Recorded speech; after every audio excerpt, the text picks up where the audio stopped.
Alors là, les amis, faut qu'on parle sérieusement parce que ce soir, le Maroc vient de donner une leçon de football au monde entier. Oui, vous avez bien entendu. Une leçon. Et avant même de commencer cette vidéo, j'ai envie de dire une chose. Tous ceux qui doutaient encore de cette sélection, ce soir, ils ont eu leur réponse. Salut tout le monde, j'espère que vous allez bien. On se retrouve pour le débrief de ce match entre le Maroc et le Brésil. Un match nul et un but partout. Mais franchement, entre vous et moi, ce score ne raconte même pas la moitié de l'histoire. Avant de rentrer dans le vif du sujet, je vais vous annoncer un peu le programme.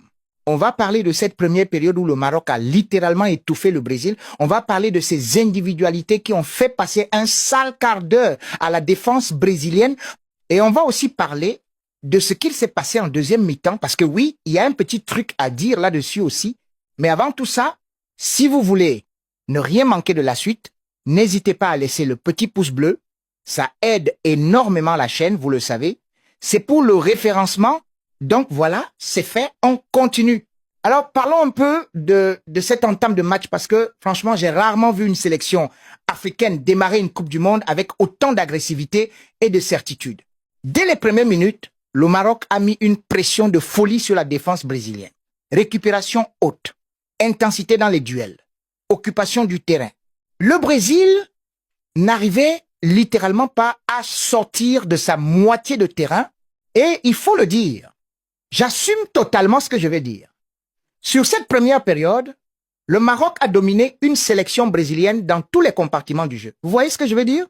On parle quand même du Brésil, pas d'une petite équipe. Et l'ouverture du score, elle a été méritée. Une récupération haute, un enchaînement collectif propre et une finition de grande classe pour ouvrir le score, c'est exactement le genre de but qui résume cette équipe marocaine. De l'envie, du collectif et de la qualité technique au bon moment. Franchement, j'ai adoré. Maintenant, parlons des individualités. Parce que là, les amis, il y a des choses à dire. Le jeune milieu marocain a livré une prestation absolument folle pour un joueur qui découvre la compétition. Le calme dans la gestion du ballon, la lecture du jeu, la capacité à ressortir propre sous une pression brésilienne pourtant intense. C'était impressionnant. Je l'avoue, je m'attendais à du bon, mais pas à ça. C'est le genre de match qui fait monter une cote sur le marché des transferts, je vous le dis. Et il n'était pas seul. Le piston droit marocain a livré une copie quasiment parfaite offensivement, multipliant les appels, les 1-2, les prises de risques payantes.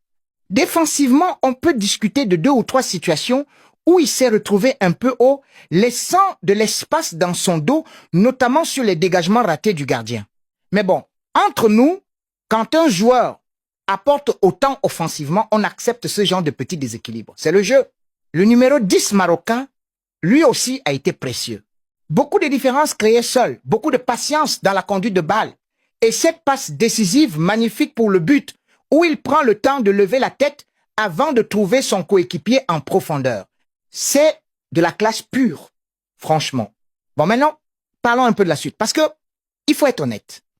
Sur cette domination de la première période, le Maroc aurait pu, et même aurait dû, faire le break. Plusieurs situations chaudes n'ont pas été converties, parfois par excès d'individualisme dans le dernier geste, parfois par manque de réussite. Et le football, c'est cruel.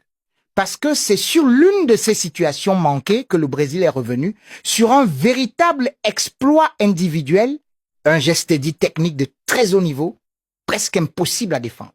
Voilà, c'est le foot. Allez, on continue, parce qu'on n'a pas encore parlé de la grosse info du jour, et croyez-moi, elle vaut le détour. Mais avant ça, accrochez-vous bien, parce qu'on arrive sur la pause pub, c'est le moment. Donc voilà, en deuxième période, on a vu un visage un peu différent. Les deux équipes ont clairement géré davantage, avec beaucoup moins de prise de risque. Le Maroc a un peu reculé son bloc, sécurisé son rectangle, et le Brésil a poussé sans vraiment inquiéter outre mesure. On a senti deux équipes qui avaient peur de perdre plus que l'envie de gagner, si vous voyez ce que je veux dire. Et ça, c'est presque normal en début de compétition, surtout face à une équipe du calibre du Brésil. Mais franchement, sur l'ensemble du match, le Maroc méritait clairement de gagner.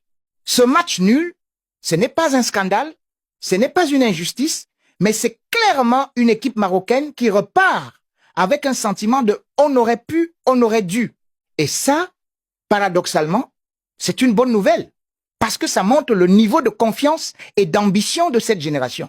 Petit mot aussi sur le gardien marocain qui a globalement été solide malgré 2 relances un peu hasardeuses qui ont remis le Brésil dans le money. Rien de dramatique, mais un point à corriger pour la suite parce que face à des équipes encore plus opportunistes, ça pourrait coûter cher.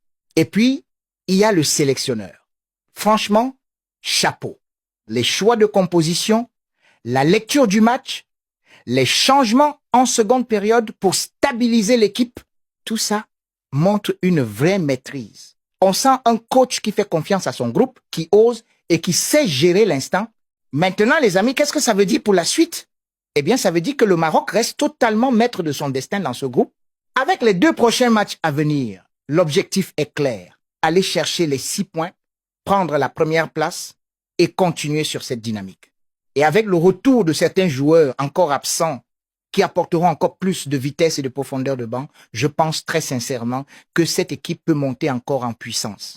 Voilà pour cette vidéo, les amis. N'hésitez pas à me dire en commentaire ce que vous avez pensé de cette prestation marocaine. J'irai vous répondre comme d'habitude. Et n'oubliez pas le petit pouce bleu, ça aide vraiment la chaîne. C'est pour le référencement. Pour ceux qui débarquent à peine sur cette chaîne, ici on fait des vidéos débriefs et actualités foot. Donc abonnez-vous pour ne rien manquer de la suite de cette compétition. Et on se dit au prochain épisode, les amis. Et puis, il y a un autre point que je voulais aborder avec vous parce que je trouve que c'est important. Beaucoup de gens, avant ce match, étaient un peu dans la critique facile. Le Maroc n'a pas le niveau. Le Maroc va se faire balader. C'était de la chance en 2022. Franchement, ce soir, je pense que toutes ces personnes ont eu une belle réponse sur le terrain. Et ce n'est pas de l'arrogance de le dire, c'est juste la réalité des faits. Quand on voit l'intensité, la qualité technique, la solidité défensive globale et surtout cet état d'esprit collectif où tout le monde se bat pour tout le monde, on comprend que cette équipe n'est pas là pour faire de la figuration. Elle est là pour jouer un rôle dans cette compétition. Et ce qui me plaît le plus, c'est que cette performance n'est pas tombée du ciel. C'est le fruit d'un vrai travail, d'une vraie continuité dans le projet et d'une génération de joueurs qui a déjà prouvé par le passé qu'elle savait se hisser au-dessus de son statut. Donc non, ce n'était pas un coup de chance, c'était une confirmation. Maintenant, il va falloir confirmer sur la durée parce qu'on le sait, une Coupe du Monde, c'est long, c'est exigeant et il faudra gérer la fatigue, les blessures et la pression qui va forcément monter au fil des matchs. Mais avec ce que j'ai vu ce soir, j'ai vraiment confiance. Et je pense que beaucoup de supporters à travers le monde vont commencer à suivre cette équipe avec un autre regard.